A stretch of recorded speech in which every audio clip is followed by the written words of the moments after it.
Hello, sports fans. Welcome to Super Sports Central. Today, we're going to be going over my Week 14 NFL predictions. So last week, I had a great week going 15-1, which is actually my best week ever predicting the NFL, and that brings my record on the season to 132-63. Kicking things off this week on Thursday Night Football, we have the Packers at the Lions. So this is a huge game for the NFC North because the Packers they're third in the division at 9-3, while the Lions are atop the division sitting at 11-1. The Lions are also the number one seed in the NFC, but either way you look at it, the Lions they need to keep winning to either stay ahead of the Vikings in the division or stay ahead of the Eagles for the top seed in the conference. The Lions they can actually also clinch a playoff spot this week with a win. But I think this is going to be a great game. Both these teams are great offensively, as the Packers they're scoring 26.5 points per game, and the Lions lead the league averaging 31.9 points per game. Both teams also run the ball very effectively, averaging about 150 rushing yards per game. Then on the defensive side of the ball, the Packers are allowing 20 points per game, and the Lions are second in the NFL, allowing 16.9 points per game. And both teams are also pretty good at stopping the run. But I think this is going to be a great game, and a game I could really see going either way. But I'm going to take the Lions to get the win. They're the slightly better team on both sides of the ball, plus they're home, and I'm going to take the Lions to win a great game, 28-24. But I can definitely see this game going either way. Moving to the games on Sunday, beginning with the Jaguars at the Titans. So this game probably isn't going to be very good. The Jaguars are the worst team in the NFL, sitting at 2-10, and they're going to be starting Mac Jones at quarterback after Trevor Lawrence suffered a season-ending injury last week. Now, Mac Jones has already played in 5 games for the Jaguars, and in those 5 games, he has thrown for 512 yards, 2 touchdowns, and 3 interceptions. But Mac Jones will lead a Jaguars offense that is not very good, scoring just 19 points per game, and they face the Titans defense that also isn't good, allowing 27.7 points per game. On the flip side, the Titans offense this season hasn't been that good, averaging just 15.4 points per game, but quarterback Will Levis is actually playing some pretty solid football in his past few games. As in his last 3 games, Levis is averaging 261 yards per game to go along with 5 touchdowns and 2 interceptions. But Levis and the Titans face a bad Jaguars defense that is the second worst scoring defense in the NFL, allowing 28.3 points per game. But neither team is that good in this game. I am going to take the Titans to get the win. Will Levis will continue to play pretty well against a bad defense. The Titans are home as well, and I'm going to take the Titans to get the win, 30-15.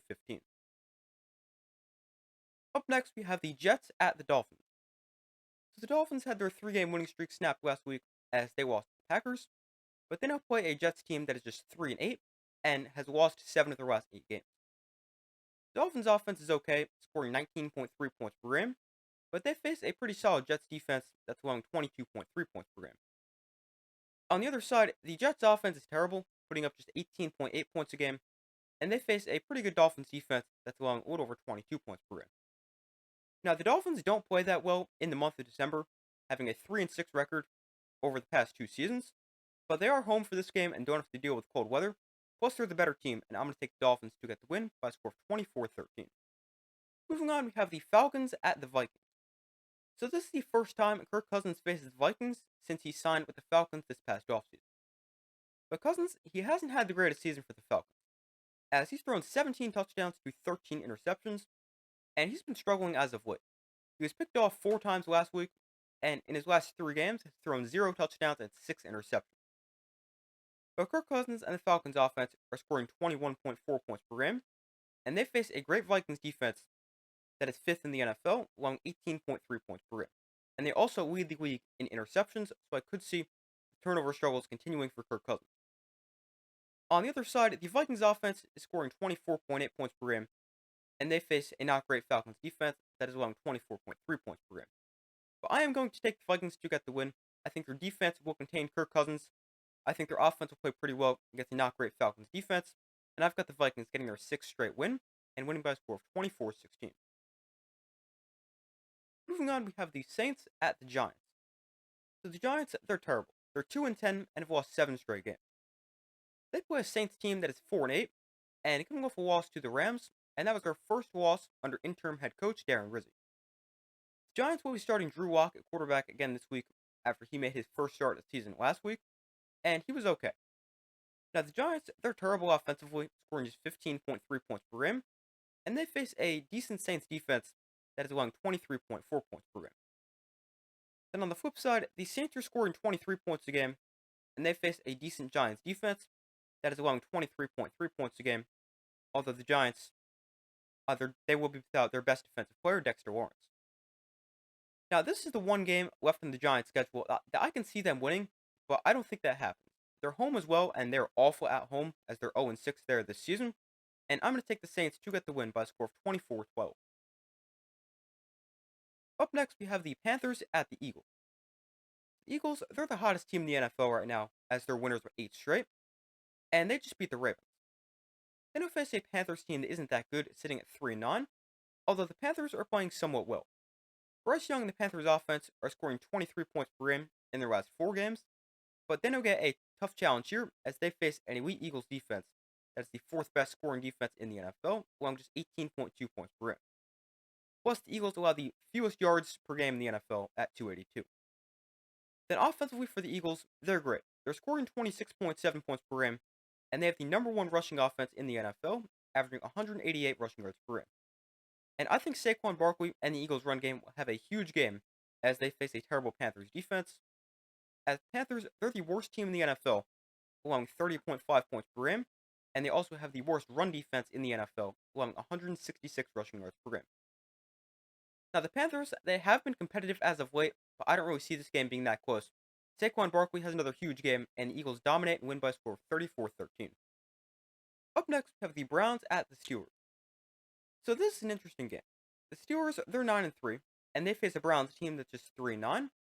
Although the Browns upset the Steelers a couple weeks ago, and their offense is looking good, as they just dropped 32 on an elite Broncos defense. But in 5 games with Jameis Winston as their starting quarterback, the Browns are scoring 22 points per game. Jameis Winston is averaging 336 passing yards per game, 11 touchdowns, and 7 interceptions. But the Browns offense, they face an elite Steelers defense that is allowing just 18.7 points per game, although they aren't anything great against the pass, and just last week, they allowed 38 points. On the flip side, the Steelers offense is playing well, averaging 24.7 points a game, and just put up 44 against the Bengals last week. And they face a Browns defense that isn't great, allowing 25.7 points per game. But I definitely think this is going to be a higher scoring game than their first meeting, but I'm going to take the Steelers to get the win. Their offense is playing well, and they're home, and I don't see the Browns sweeping the season series against the Steelers. The Steelers, they're the much better team, and I have them winning by a score of 30-22. Up next, we have the Raiders at the Buccaneers. So the Raiders, they're terrible. They're 2-10 and have lost 8 straight games. The Raiders' offense is scoring just 18.6 points per game, although they face a bad Buccaneers defense that is allowing nearly 25 points per game. On the flip side, the Buccaneers' offense is scoring 27.9 points per game, and they face an awful Raiders defense that's allowing 27.8 points per game. But the Buccaneers, they're the much better team in this matchup. I think their offense has a big game against a bad defense, and I don't really think they have to worry about their defense considering how bad the Raiders' offense is. But I have the Buccaneers getting the win here pretty easily by a score of 34-16. Moving on, we have the Seahawks at the Cardinals. So this is a massive game for the NFC West, as Seahawks, they currently lead the division at 7-5, but the Cardinals are right behind them at 6-6, and would take the division lead with a win. Now the thing that makes this game even more interesting is these 2 teams met just 2 weeks ago, with the Seahawks winning 16-6. Now offensively for the Cardinals, they're scoring 22.2 points per game, and they face the Seahawks defense that is allowing 22.1 points per game. And the Seahawks defense is playing pretty well as of late. On the flip side, the Seahawks offense is scoring 22.7 points a game, and the Cardinals are allowing 21.6 points per game. But these teams are pretty similar, and I can really see this game going either way. I think this game will see a little bit more offense than their first meeting, which ended 16-6, but I really have no idea who's going to win this game. It could really go either way, but I'm going to take the Seahawks to get the win. They've been playing pretty well, winners of 3 straight, and I have them beating the Cardinals by a score of 22-21, but this game is very close to a coin flip. Next game, we have the Bills at the Rams. The Bills, they're looking really good right now. They just destroyed the 49ers, and they've won 7 games in a row. They now face a Rams team that is 6-6, and has had a very up and down season. The Bills' offense is elite, scoring 29.6 points per game, which ranks 2nd best in the NFL, and they face a Rams defense that isn't the greatest, allowing over 24 points per game. On the flip side, the Rams' offense is okay, averaging 21.2 points per game, but they match up against a great Bills defense that is allowing just 18.7 points per game. But I have the Bills getting the win here. Their offense is really good, plus they're playing extremely well, having scored at least 30 points in 6 straight games. I think that streak continues as the Rams' defense isn't great, and I've got the Bills getting the win by a score of 31-17. Up next, we have the Bears at the 49ers. So the 49ers, they haven't looked too good lately, losing their last 3 games, plus they've lost back-to-back games by at least 25 points.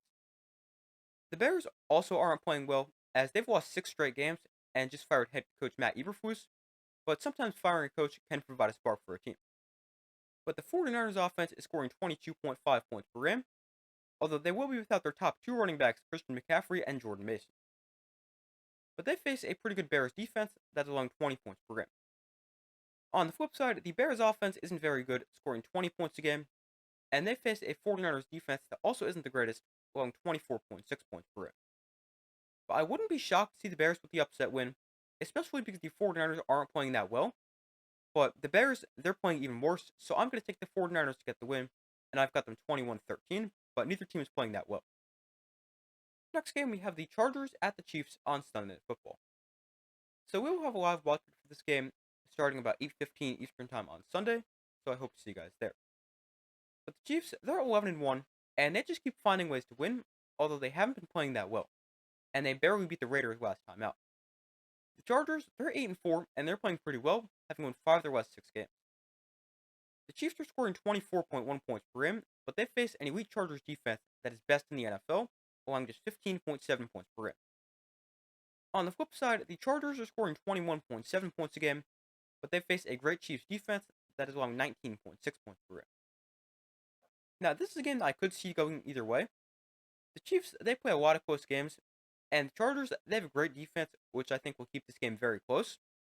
Now, the Chiefs, they just continue to get extremely lucky and find ways to win, but I think the Chiefs' luck has to run out at some point, so I can definitely see the Chargers getting the upset win, especially if their offense plays well. But the Chargers' offense, they've really cooled off after a great stretch, so I am going to take the Chiefs to get the win, because they just keep finding ways to win, plus they're home, and I've got the Chiefs getting the win in a lower scoring game, 21-16, but I would not be shocked if the Chargers get the upset win.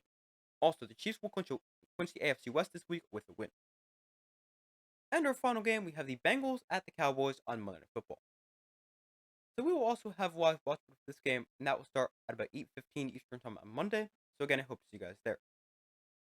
But this is an interesting matchup, as both these teams are terrible defensively, as these teams are actually tied for the second worst scoring defense in the NFL, allowing 28.3 points per game. Now, while both teams are terrible defensively, there is a major difference offensively, as the Bengals' offense is great, scoring 27.9 points per game, which ranks 5th best in the NFL.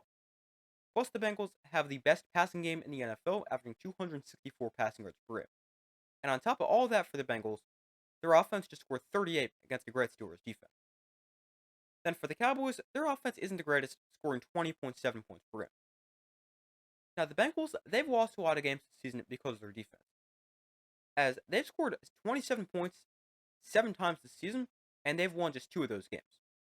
Now, I don't see that happening this week because I just don't think Cooper Rush and the Cowboys offense will be able to keep up with the Bengals, and I've got the Bengals winning this game in a higher scoring game, 34-23. But those are my Week 14 NFL predictions. Thank you guys for watching. Be sure to like this video, subscribe, turn notifications. I do my best to post as often as possible. Be sure to check out the community tab of my channel, where you guys can vote on who you think will win some of these big games. But thank you for watching. Be sure to like this video, subscribe, turn notifications. I do my best to post as often as possible, and I will see you in the next video.